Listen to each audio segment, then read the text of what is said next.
ஒரு ஆண் ஒழுக்கமாக இருக்க வேண்டும் என்றால் அவனை நோக்கி அல்லாஹ் சொல்லி காட்டுகின்றான், இந்த பெண்ணெல்லாம் ஒரு பெண்ணா, இவர்கள் எல்லாம் ஒரு அழகா, நான் ஏற்படுத்தி வைத்திருக்கின்ற அந்த அழகு இருக்கே எப்படி இருக்கும் தெரியுமா? மறைத்து வைக்கப்பட்ட முத்துக்களை போன்று இருப்பார்கள், அவர்களை யாரும் இதற்கு முன்னால் தீண்டிருக்க மாட்டார்கள் என்று அல்லாஹ் சொல்லி காட்டுகின்றான். அஸ்ஸலாமு அலைக்கும் ரஹ்மத்துல்லாஹி வபரகாத்துஹு. எல்லாம் உள்ள அல்லாஹு தாலாவின் நல்லடியார்களே, என்ன கேள்வி அப்படின்னா, சொர்க்கத்தில் பெண்களுக்கு துணைகள் உண்டா? அல்லாஹ் ரப்புல் ஆலமீன் ஆண்களுக்கு தானே அங்க சம வயதுடைய கன்னியர்கள் இருக்கிறார்கள், ஹூருல் ஈன்கள் இருக்கிறார்கள் என்று அல்லாஹ் சொல்றான். அப்போ பெண்களுக்கு அல்லாஹ் துணையை ஏற்படுத்தவில்லையா? அது மாதிரியான கன்னியரான ஆண்களை அல்லாஹ் ஏற்படுத்தவில்லையா என்று பொதுவான ஒரு கேள்வி, ஒரு சந்தேகம் எல்லோருக்கும் இருக்கு. இதை நாம் எப்படி புரிந்து கொள்ள வேண்டும்? அல்லாஹ் சொல்றான், சொர்க்கத்தில் தூய்மையான துணைகள் உள்ளனர் என்று அல்லாஹ் ரப்புல் ஆலமீன் ஏராளமான வசனங்களில் அல்லாஹ் சொல்லி காட்டுகின்றான். உதாரணமா பக்கராவுல 25வது வசனத்தை எடுத்து பாருங்கள். இந்த ஒரு வசனமே நமக்கு போதுமானதாக இருக்கும். அல்லாஹ் என்ன சொல்றான்? நம்பிக்கை கொண்டு நல்லறங்கள் செய்தோருக்கு சொர்க்க சோலைகள் உள்ளன. இங்க நம்பிக்கை கொண்டு நல்லறங்கள் செய்தோருக்கு நல்லா சொல்லிட்டான். ஆனா பெண்ணான்னு தனிச்சு சொல்றானா? கிடையாது.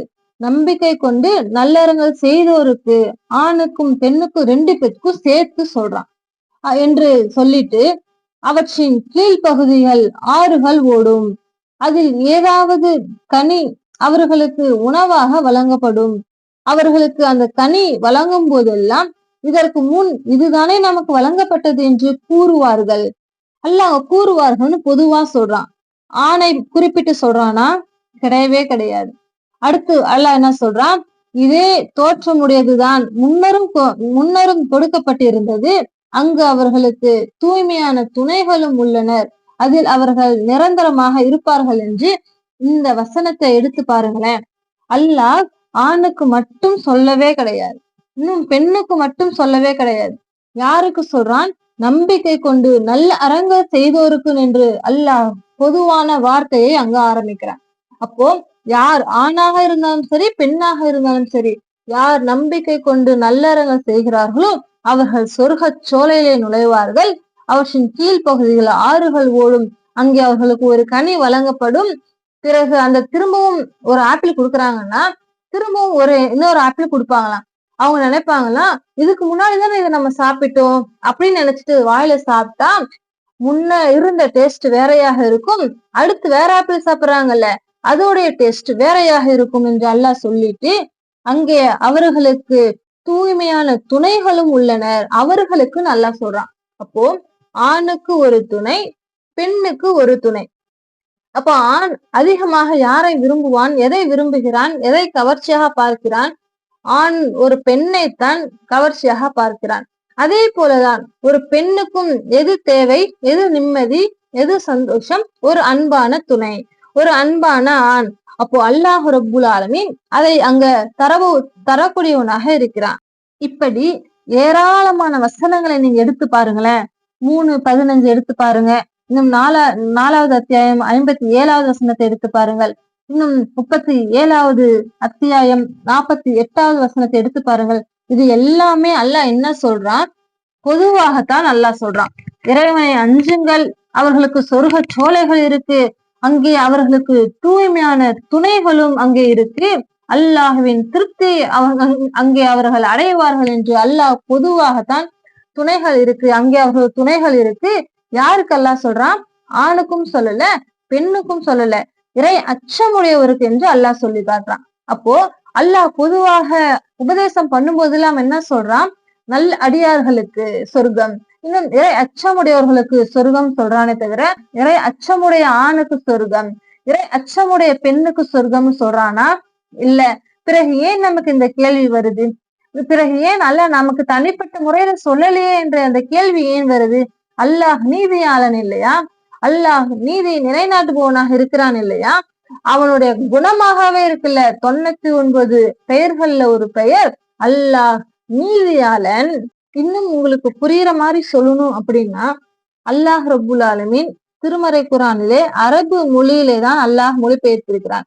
அந்த அரபு மொழியை நாம் புரிஞ்சுக்கிட்டோம்னு சொன்னா இந்த கேள்விக்கு இடமே இருக்காது. இப்ப நம்ம பொதுவாக தமிழ் பேச்சு நடையில நம்ம எப்படி பேசுறோம்? ஆண் பால் பெண் பால் 2 இருக்கு. இப்ப உதாரணமாக நீனும் கூப்பிடுவோம். உரிமையா நம்மளுடைய குழந்தைகளை, இன்னும் நம்மளுடைய ஃப்ரெண்ட்ஸுங்களை நீன்னு சொல்லுவோம். கொஞ்சம் மரியாதையா சொல்லும் பொழுது நீங்கள் அப்படின்னு சொல்லுவோம். இது ஆணை சொன்னாலும் சரி, நீ நீங்கள் அப்படிதான் பேசுவோம். பெண்ணிடத்துல பேசினாலும் சரி, நீ நீங்கள் அப்படின்னு தான் நம்ம பேசுவோம். இன்னொன்னு, ஆணை நம்ம சொல்லும்போது அவங்க வந்தாங்க, அந்த அக்கா வந்தாங்க, அந்த அண்ணா வந்தாங்க, அவர்கள் வந்தார்கள், அந்த அக்கா வந்தார்கள் அப்படின்னு தான் நம்ம பொதுவா அவர்கள் என்ற அந்த வார்த்தைய ஆணுக்கும் பெண்ணுக்கும் சேர்த்துதான் நம்ம சொல்றோம். அப்படிதானே? நல்லா சிந்திச்சு பாருங்க. அவர்கள் என்ற வார்த்தைய ஆணுக்கு ஒரு விதமாகவும் பெண்ணுக்கு ஒரு விதமாகவும் நம்ம பயன்படுத்துறோமான்னு பார்த்தா கிடையவே கிடையாது. அந்த அவர்கள் என்ற அந்த வார்த்தையை பொதுவாக மனிதர்களுக்கு தான் அங்க பயன்படுதா, ஒருவரை குறிப்பதற்காகத்தான் பயன்படுகிறதே தவிர அங்க ஆணை குறிப்பதற்கோ பெண்ணை குறிப்பதற்கோ அவர்கள் என்ற அந்த வார்த்தையை நம்ம பயன்படுத்துவதே இல்லை. பெண்ணாக இருந்தா அவள், ஆணாக இருந்தா அவன், அதை தாண்டி அவங்க வந்தாங்க அப்படின்னு நம்ம சொல்றோம் இல்லையா? அந்த இடத்துல ஆண் வந்திருந்தாலும் சரி, பெண் வந்திருந்தாலும் சரி, அவர்கள் வந்தார்கள் என்று நாம் எப்படி பயன்படுத்துகிறோமோ, அதை நாம் எப்படி புரிந்து கொள்கிறோமோ, அது போலத்தான் அல்லாஹ் ரப்புல் ஆலமீன் இங்கேயும் பயன்படுத்தக்கூடியவனாக இருக்கிறான். இன்னும் உங்களுக்கு எக்ஸ்பிளைன் பண்ணணும் அப்படின்னா, இப்ப நம்ம வீட்டுல நம்மளுடைய அக்கா, நம்மளுடைய தங்கச்சி, நம்மளுடைய தம்பி இருக்காங்கன்னு வைங்களேன். தொழுகை நேரம் வந்துடுச்சு. என்ன சொல்லுவோம்? தொழுவுங்க. பொதுவா தொழுவுங்கள் அப்படின்னு சொல்றோம். அப்ப அந்த தொழுவுங்கள் என்ற வார்த்தைக்கு ஆணை குறிக்குதா, பெண்ணை குறிக்குதா? அங்க எந்த ஆண் பால் இருந்தாலும் சரி, பெண் பால் இருந்தாலும் சரி, ஆண் பெண் யார் இருந்தாலும் சரி நம்ம என்னதான் சொல்லுவோம்? அவங்கள பார்த்து தொழுவுங்கன்னு தான் சொல்லுவோம். அப்படித்தான் தமிழ் சொல்ல இருக்கு. 2 பேருக்கும் பொதுவான வார்த்தை என்னதான்? தொழுவுங்கள் என்று தான் இருக்கு. ஆனால் அரபியில அப்படி இல்லை. இரு பாலரையும் குறிக்க பொதுவான சொல் அமைப்பு இல்லவே இல்லை. யாராவது ஒருத்தரை தான் நம்ம குறிக்க முடியும். ஆணுக்கு சொன்னா ஆணுக்கு, பெண்ணுக்கு சொன்னா பெண்ணுக்கு, இருவருக்கும் சேர்ந்து சொல்வதற்கு அரபு மொழியில இடம் கிடையவே கிடையாது. இன்னும் உதாரணமாக சொல்றேன் பாருங்களேன். சல்லு அப்படின்னா தொழுங்கள் என்று ஆண்களை நோக்கி மட்டும்தான் சொல்ல முடியும். சல்லு. அல்லாஹ் சலாத்னா தொழுகைன்னு அர்த்தம். சல்லு அப்படின்னா தொழுங்கள் என்று அல்லாஹ் ஆண்களை நோக்கிதான் சொல்லக்கூடியதாக இருக்கு. அதே பெண்களை நோக்கி சொல்லும்போது என்ன நம்ம சொல்லணும்? சல்லீன் என்று அந்த சொல்லை பயன்படுத்த வேண்டும். அப்போ ஆணுக்கும் பெண்ணுக்கும் அல்லாஹ் பிரிச்சா அல்லாஹ் திருமறை குர்ஆன்ல சொல்றான். அதாவது அல்லாஹ் எப்படி சொல்லி காட்டுகின்றான்? தொழுகையை நிலைநாட்டுங்கள், இன்னும் ஜக்காத்தையும் கொடுங்கள். அல்லாஹ் இந்த 2 வார்த்தையை தான் சொல்றான். ஆண்கள் தொழுவுங்கள், ஆண்கள் ஜக்காத்தை நிலைநாட்டுங்கள், பெண்கள் தொழுவுங்கள், பெண்கள் ஜக்காத்தை நிலைநாட்டுங்கள். இப்படி ஒண்ணுத்துக்கும் ஆணுக்கும் சொல்லி பெண்ணுக்கும் சொல்லி பிரிச்சு சொல்லிக்கிட்டே இருந்தா இப்ப நம்ம வச்சிருக்கோமே குரான், இது மாதிரி இன்னும் 2 மடங்கு சேர்ந்து போயிடும். கரெக்ட் தானே? ஏன்னு சொன்னா அரபு மொழியில ஆண்மை பெண்மை என்று தனித்தனியாகத்தான் இருக்கு. சேர்ந்து ஒரே விதமாக சொல்லக்கூடியதாக இந்த அரபு மொழி இல்லை. அப்போ அல்லாஹ் ஒரு விஷயத்தை சொல்லும் பொழுது ஆணை நோக்கியே அதிகமாக பேசக்கூடியதாக இருக்கு. அல்லாஹ் அப்படிதான் சொல்றான். ஆனா நம்ம எப்படி எடுத்துக்கணும்? அல்லாஹ் ஆணை நோக்கி சொன்னாலுமே கூட அது இருவருக்கும் தான். ஒரு சில இடத்துல சொல்றான்ல, பொதுவாக சொல்றான்ல, இறை அச்சமுடையவருக்குன்னு சொல்றான்ல, அப்ப அது 2 பேருக்கும் நம்ம விலங்கு எப்படி எடுத்துக்கணுமோ அதே போல ஒரு விஷயத்தை ஆணை நோக்கி சொல்லும் பொழுதுமே கூட நாம் என்ன பண்ணணும்? ஆணுக்கு அல்லாஹ் எப்படி வைத்திருக்கின்றானோ அதே போலதான் அல்லாஹ் பெண்ணுக்கும் வைத்திருக்கின்றான் என்று நாம் தெளிவாக புரியக்கூடியவங்களாக இருக்கணும். இன்னும் அதை நாம் நம்பக்கூடியவங்களாக இருக்கணும். நாம் எதனால அந்த கேள்வி வருது அப்படின்னா, அல்லாஹ் நம்ம மட்டத்துக்குலாம் அந்த கேள்வி வருதா? இப்ப அல்லாஹ் உதாரணமா 78:33 வசனத்துல சொல்றான். என்ன சொல்றான்? இறை அச்சமுடையோருக்கு வெற்றி தலமும், இன்னும் தோட்டங்களும், இன்னும் திராட்சைகளும், சம வயதுடைய கட்ட அழகியரும் நிரம்பிய கிண்ணங்களும் உண்டு என்று அல்லாஹ் சொல்றான். இப்ப நமக்கு இங்க எதுல கேள்வி வருது? வெற்றி தலமும் அல்லாஹ் சொல்றான்ல, வெற்றி தலம் சொர்க்கம் சொல்றான்ல, அங்க நமக்கு கேள்வி வரல.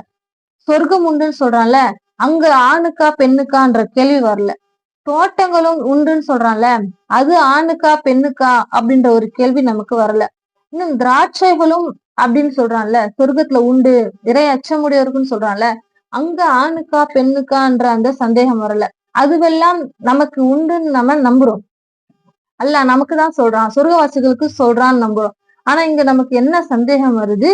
சம வயதுடைய கட்ட அழகின் அல்லாஹ் சொல்றானே, அப்போ கட்ட அழகுகள் ஆண்களுக்கு தானே, பெண்களுக்கு இல்லையேன்ற அந்த கேள்வி வருது. அப்போ இந்த இடத்துல சொல்லும் பொழுது அல்லாஹ் என்ன சொல்றான்? ஆணை நோக்கி சொல்ற மாதிரி தெரியுது. இந்த இடத்துல திரும்பவும் இறை அச்சமுடையோருக்கு இறை அச்சமுடைய பெண்ணுக்கு வெற்றி தலமும், இறை அச்சமுடைய பெண்ணுக்கு தோட்டங்களும், இறை அச்சமுடைய பெண்ணுக்கு திராட்சைகளும், இறை அச்சமுடைய பெண்ணுக்கு சம வயதுடைய கட்டழகான ஆண்களும் இன்னும் நிரம்பிய கிண்ணங்களும் உண்டு. இப்படி அல்லாஹ் பெண்களுக்கு சொல்லிட்டு திரும்பவும் அல்லாஹ் சொல்லணும், இறை அச்சமுடைய ஆண்களுக்கு வெற்றி தலமும், இறை அச்சமுடைய ஆண்களுக்கு தோட்டங்களும், இறை அச்சமுடைய ஆண்களுக்கு திராட்சைகளும், இறை அச்சமுடைய ஆண்களுக்கு சம வயதுடைய கட்ட அழகியரும் இன்னும் நிரம்பிய கிண்ணங்களும் உண்டு என்று அல்லாஹ் இப்படி சொன்னால்தான் நாம் நம்புவோமா? அல்லாஹ் நீதியாளனாக இல்லையா? அல்லாஹ் பொதுவாக ஏராளமான இடங்களில் இப்படி ஆண்களை நோக்கி அதாவது பன்மையாகவே ஒருவனை குறித்தே சொல்லக்கூடியதாக பேசக்கூடியதாக தான் இருக்கு. ஆனா அல்லாஹ் ஆரம்பத்துல என்ன சொல்றான்? இறை அச்சமுடையவருக்கு நல்லா சொல்லிட்டான். இங்க ஆணையோ பெண்ணையோ பிரிச்சு பேசவே கிடையாது. அந்த கட்ட அழகின்ற அந்த வார்த்தைக்கு நமக்கு எந்த ஒரு சந்தேகமும் வர தேவையே கிடையாது. அப்போ இறை அச்சமுடையவர்கள், அது ஆணாக இருந்தாலும் பெண்ணாக இருந்தாலும் அங்கே அவர்களுக்கு ஆணுக்கு தருவதை போல அல்லாஹ் பெண்ணுக்கும் தருகிறான் என்ற அந்த ஒரு விஷயம் இந்த வசனத்திலே நமக்கு தெளிவுபடுத்தக்கூடியதாக இருக்கு. அதே போல பாருங்களேன், அல்லாஹ் ரப்புல் ஆலமீன் 33வது அத்தியாயத்திலே 35வது வசனத்திலே அல்லாஹ் சொல்லி காட்டுகின்றான். இங்கே பிரித்து பிரித்து அல்லாஹ் சொல்லுவதற்கான காரணத்தை பாருங்கள். அல்லாஹ் இங்க சொல்றான், இன்னல் முஸ்லிமீன வல் முஸ்லிமாத்தி, அதாவது முஸ்லிமான ஆண்களும் முஸ்லிமான பெண்களும், முஸ்லிமான ஆண்களும் பெண்களும் என்று அல்லாஹ் சொல்லிவிட்டு, நம்பிக்கை கொண்ட ஆண்களும் பெண்களும், கட்டுப்படும் ஆண்களும் பெண்களும், உண்மை பேசும் ஆண்களும் பெண்களும், பொறுமையை மேற்கொள்ளும் ஆண்களும் பெண்களும், அடக்கமாக நடக்கும் ஆண்களும் பெண்களும், தர்மம் செய்யும் ஆண்களும் பெண்களும், நோன்பு நோர்க்கும் ஆண்களும் பெண்களும், தமது கற்பை காத்து கொள்ளும் ஆண்களும் பெண்களும், அல்லாஹ்வை அதிகம் நினைக்கும் ஆண்களும் பெண்களும் ஆகியோருக்கு அல்லாஹ் மன்னிப்பையும் மகத்தான கூலியையும் தயாரித்துள்ளான் என்று அல்லாஹ் ரப்புல் ஆலமீன் இங்க பிரித்து பிரித்து ஆண்கள் பெண்கள் ஆண்கள் பெண்கள் என்று சொல்லி சொல்லி சொல்லி முக்கியத்துவம் குறித்து அல்லாஹ் சொல்லுவதற்கான காரணம் என்ன? அல்லாஹ் இங்கு என்ன சொல்லி காட்டுகின்றான்? அவர்களுக்கு மன்னிப்பும் இன்னும் மகத்தான கூலியும் தயாரித்து வைத்துள்ளோம்னு அல்லாஹ் சொல்றான். அப்போ இதுவெல்லாம் தரான்ல அல்லாஹ், தர்மம் செய்யறவங்களுக்கு, இன்னும் நோன்பு நோட்டுறவங்களுக்கு, இன்னும் மன்னிப்பவருக்கு, இன்னும் உண்மை பேசுறவங்களுக்கு, இன்னும் முஸ்லிமாக இருக்கக்கூடியவங்களுக்கு, இன்னும் நம்பிக்கை கொண்டு இருக்கு, இப்படி இருக்கக்கூடிய ஆண்களுக்கு பெண்களுக்கு அல்லாஹ் சொல்லி சொல்லி சொல்றான். மன்னிப்பையும் மகத்தான கூலியும் அல்லாஹ் சொல்லி சொல்லி சொல்றான்ல.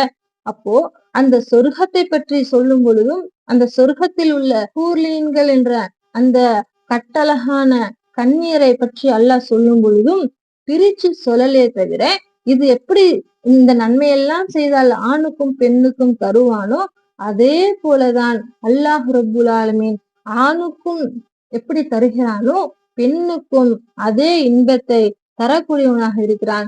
இங்க சொல்லியிருக்கான், ஆனா அது சொல்லல. ஆனால் அல்லாஹ் ரப்புல் ஆலமீன் ஒரு விஷயத்தை சொல்றான்னு சொன்னா அது இருவருக்கும் பொதுவானதாகத்தான் இருக்கும். இப்ப அல்லாஹ் இங்க சொன்ன மாதிரி ஒவ்வொரு விஷயத்திற்கும் பிரித்து பிரித்து ஆண் பெண் ஆண் பெண் என்று சொல்லிக்கொண்டே போனால் அது சரியானதாக இருக்குமா? அது ஒரு அழகானதாக இருக்குமா? அது ஒரு முறையானதாக இருக்குமா அப்படின்னு பார்த்தா இருக்கவே இருக்காது. இந்த வசனம் எப்போ தெரியுமா இறங்குச்சு? அதாவது நபிகள் நாயகம் ஸல்லல்லாஹு அலைஹி வஸல்லம் அவர்களிடத்திலே அந்த உம்மு சலமா என்ற பெண்மணி கேள்வி கேட்கிறாங்க. எப்படி கேள்வி கேட்கிறாங்க? ஆண்களை பற்றி தானே ஆண்களை பத்தி தானே அதிகமா திருக்குறான்ல அல்லாஹ் சொல்றான். பெண்களை பற்றி கூறுவதே இல்லையே என்று அந்த உம்மு சலமா அவர்கள் நபிநாயகம் ஸல்லல்லாஹு அலைஹி வஸல்லம் அவங்ககிட்ட கேக்குறாங்க. அதற்கு பிறகுதான் அல்லாஹ் ரப்புல் ஆலமீன் இந்த வசனத்தையே இறக்குறான். இந்த 35வது வசனத்துல அல்லாஹ் சொல்றான்ல, ஆண்கள் பெண்கள் அனைவருக்கும் சமமான இன்னும் தக்க பரிசுகள் உண்டு. சமமான அல்லாஹ் எப்படிப்பட்ட வார்த்தையை சொல்றான், ஆணுக்கு எப்படியோ அதே போலதான் பெண்ணுக்கும் எந்த ஒரு குறையுமே இருக்காது. அவர்களுக்கு எந்த கூலி கொடுக்கப்படுதோ அதே போலதான் பெண்ணுக்கும் கூலி கொடுக்கப்படும் என்று அல்லாஹ் ரப்புல் ஆலமீன் இங்க பிரித்து இந்த கேள்விக்கு பிறகு அந்த உம்மு சலமா கேட்டதற்கு பிறகுதான் அல்லாஹ் ரப்புல் ஆலமீன் திருமறை குர்ஆன்ல இந்த வசனம் இறக்கப்பட்டது. அதாவது ஆண்களுக்கு கூறப்படும் அனைத்தும் பெண்களுக்கும் உண்டு என்ற கருத்தில் இந்த வசனம் அமைந்துள்ளது.